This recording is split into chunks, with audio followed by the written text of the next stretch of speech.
Ladies and gentlemen, welcome to Advice with Mike. I'm your host, comedian Mike Murphy. If you're new to the channel, please do me a favor and hit the subscribe button.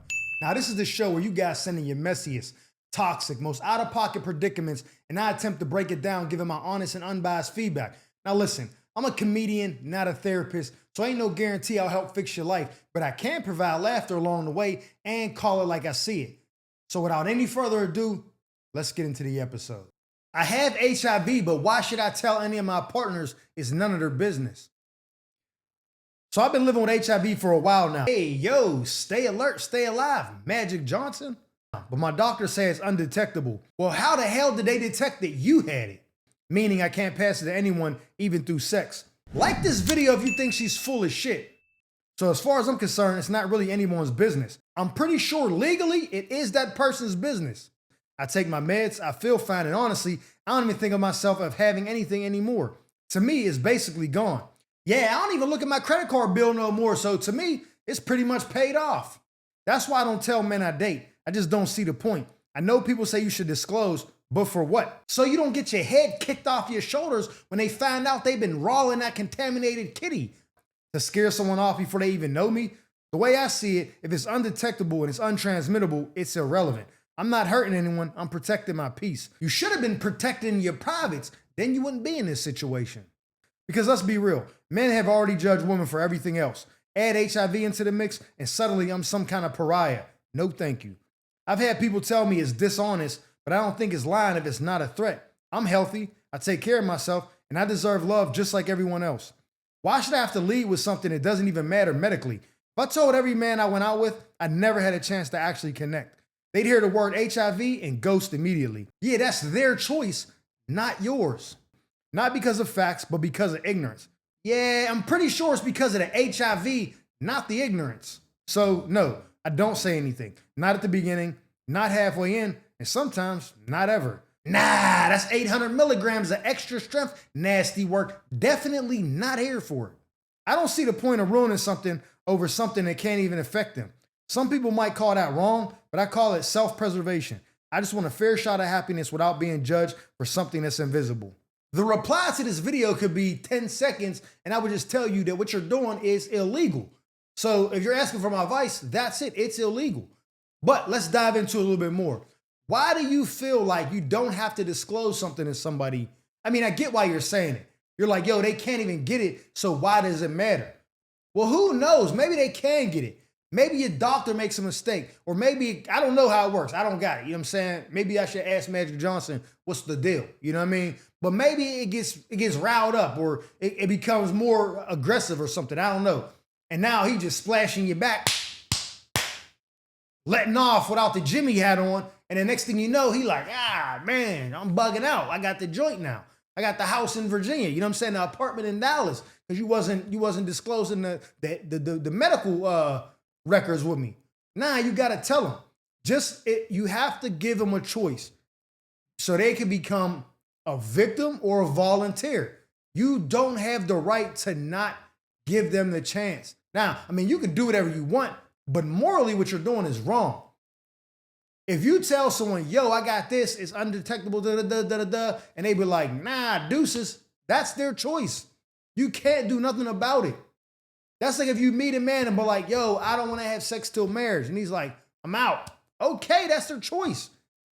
Or you might meet a guy and he might be like, yo, I got the herp, the little rocky road, the nerves on the meat rack, pause. And you're like, nah, I'm cool. I don't want the blistering popping up, getting the outbreak. I'm good. And that's your choice. Everyone has choices. For you to take away their choice is equivalent to when a man does the little essay on the woman, you know what I'm saying? The assault in the bedroom. Because he may think, oh yeah, she wants to give it to me. But instead of him asking her or getting permission or consent or whatever, he's like, nah, I'm feeling the vibes. I'm cracking something. Just like with Bill Cosby, he was slipping joints, the pill. Now, I'm a grown man with common sense. I've been dealt with a lot of ladies. I already know 99% of the time, them shorties was already going to give him the guts. He didn't need to do that. So the fact that he did it and took away their ability to say, nah, I don't want to do that, or no, I'm cool, I want to experience you sober, was wrong on his part. Now, I don't think he did that to get the vagina, but he did it to make the experience better, and you're taking their choice away. Like, I don't want to do that. You know what I'm saying? So yes, he's wrong in that sense, just like you're wrong by not telling a dude you got that joint. Now, believe it or not, men are foul. A lot of men will be like, you know what? You can't get it? All right, I'll beat.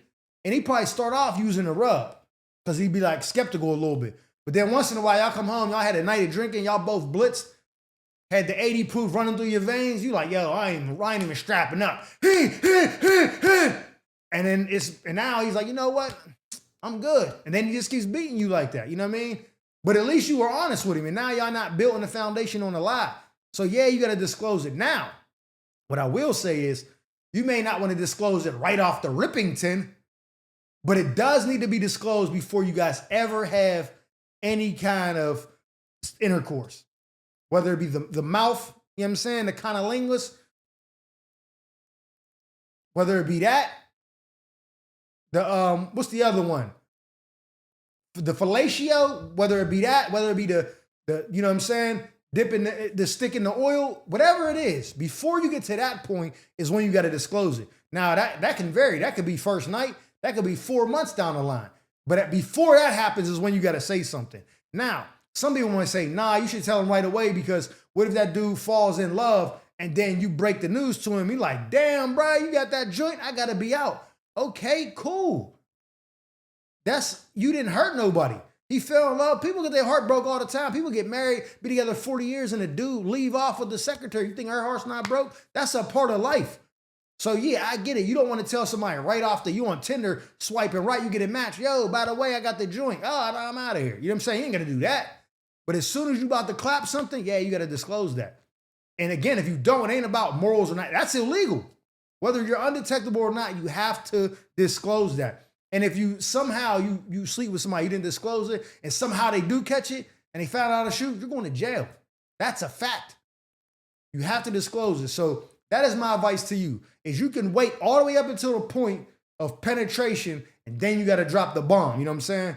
And you might have a better chance of success at that rate instead of telling them right off the rip, but you're not telling them at all. Naughty girl, that ain't going to work for me. You know what I'm saying? Stay alert, stay alive. My wife doesn't want my kids living in her house.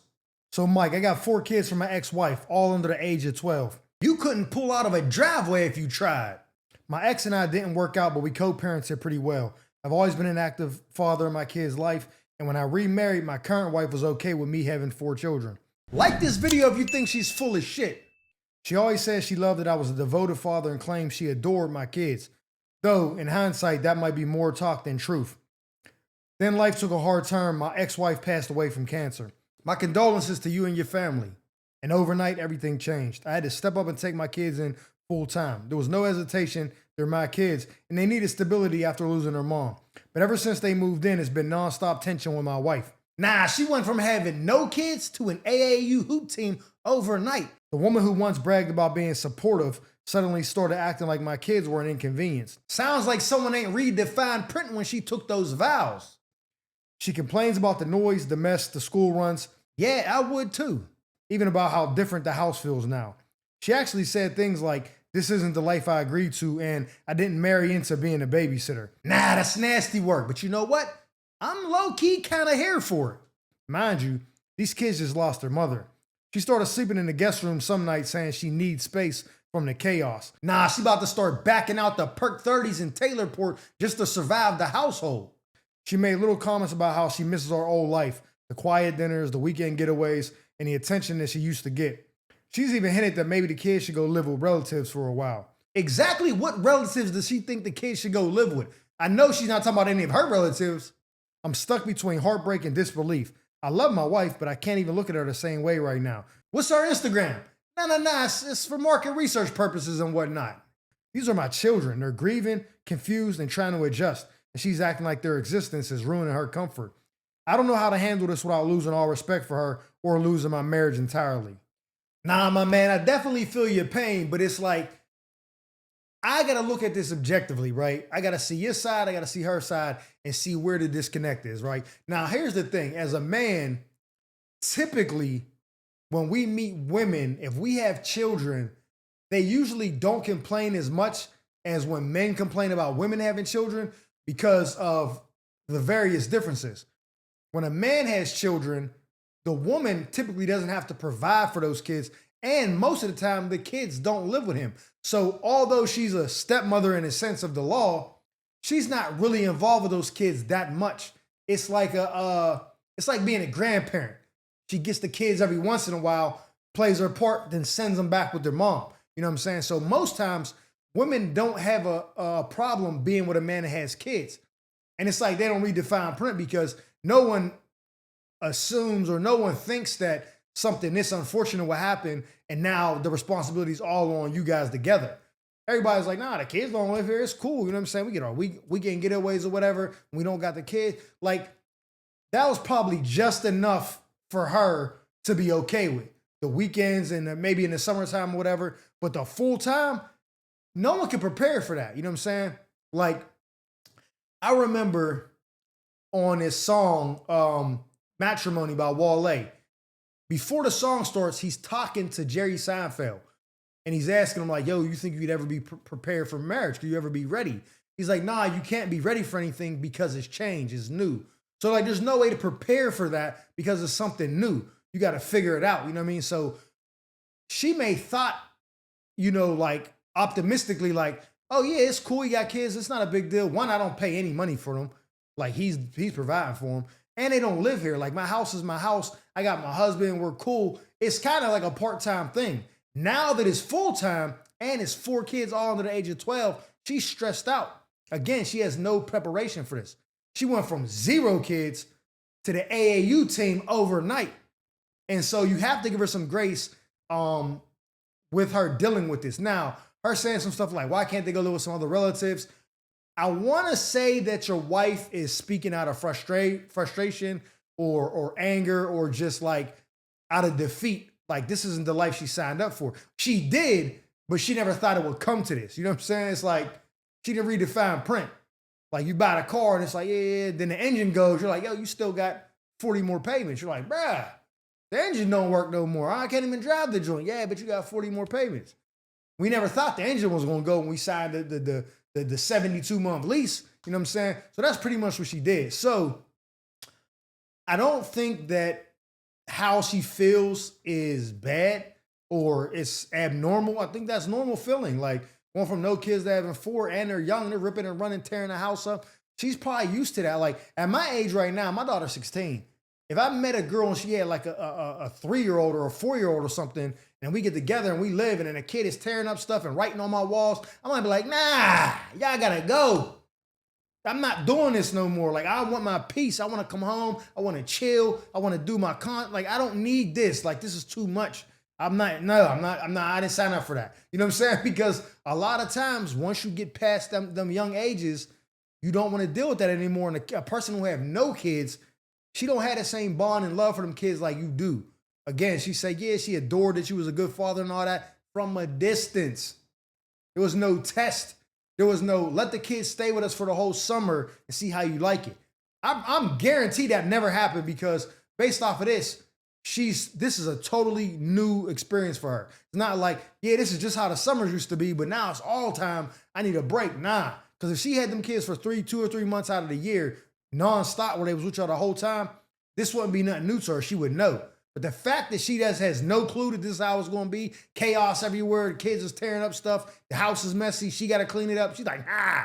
So, unfortunately, one of 2 things is going to happen. Either she's going to eventually adjust and it might take a while for her to not be miserable, or something may happen with her and the kids where she develops like a strong passion or love for them. And now she looks at them like these are her kids and then she tolerates it. You know what I'm saying? Maybe it's just like, just a tolerance grows and then she's accepting of it. Or she's like, yo, my mental health is shot. I'm out, big homie. And she divorces you.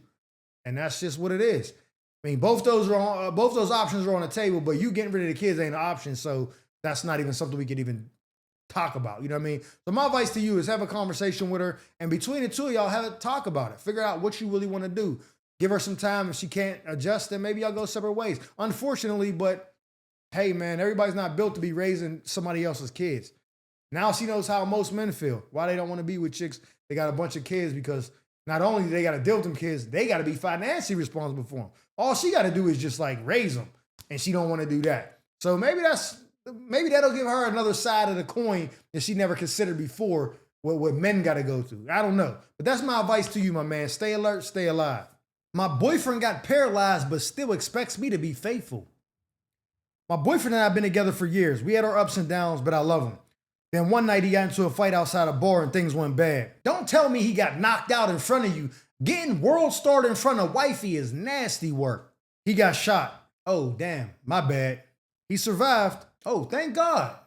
But now he's paralyzed from the waist down. When it rains, it pours. Damn. It's been rough, I won't lie. I stayed by his side through the hospital stage, the therapy, the crying, everything.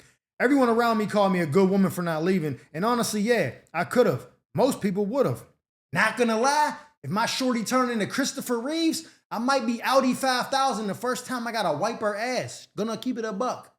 But now it feels like he's taking advantage of that loyalty. He keeps acting like just because I stayed, that means I'm supposed to give up my own needs forever. When you say needs, what exactly are you talking about? He's made comments about how real love means staying faithful no matter what. Like this video if you think he's delusional as shit and how I'm his world now. But let's be real, I'm 27 years old, Mike. I still have needs and I'm not about to live the rest of my life without sex just because he can. What's your Instagram? No, it's for market research purposes and whatnot. It's not that I don't care about him, I do. But I also have to be realistic. I didn't sign up to be a nun. I help him with his appointments, his meds, I cook, I clean, and I'm still supposed to just sit around and never be touched again? Nah, but after you put him in bed, you might as well slide through. Nah, my bad, I'm being unprofessional. Never mind. Unless you're with it. Okay. He's lucky I didn't just walk away. Using the term walk away knowing he can't, that's crazy. You're bugging for that. When all this happened, I've been loyal, patient, and way more understanding than most people would be. So now I'm at the point where I'm trying to decide if I should just leave completely or be honest and tell him I'm going to see other people. Physically, but not emotionally. I'll still care for him, but he needs to stop acting like that's betrayal. It's just reality. He's dead from the waist down, but what about that tongue? What that mouth do though? What's that sounding like? You know what I'm saying? He better turn into Lickosaurus Rex or something. Wham! He better just start going crazy down there, licking his slot like a casino. I'm telling you right now, that's what he better do. But I know you're a woman and you still want to be held and you still want your back blown through the mattress. You want somebody to crack your oven door, bake your buns. I get it. You know what I'm saying? He could shove all the toys and roses down there that you want, but it ain't never going to be the same as having that connection of somebody just thrusting your spine through the, you know what I'm saying, through the silly posturepedic. I get it. You know what I'm saying? He got to be realistic though, because most shorties would have dipped. I ain't going to lie. If I'm with a shorty and she not my wife and something happened and the waist is cooked, even if she's just giving me the gok, I'm still going to be dipping in some other joints. You know what I'm saying? Because the moment I got to wipe her ass, I'm out. Nah, shorty, you got to get a nurse or something. I can't do this. I'm not cleaning up the poop chute with my hands.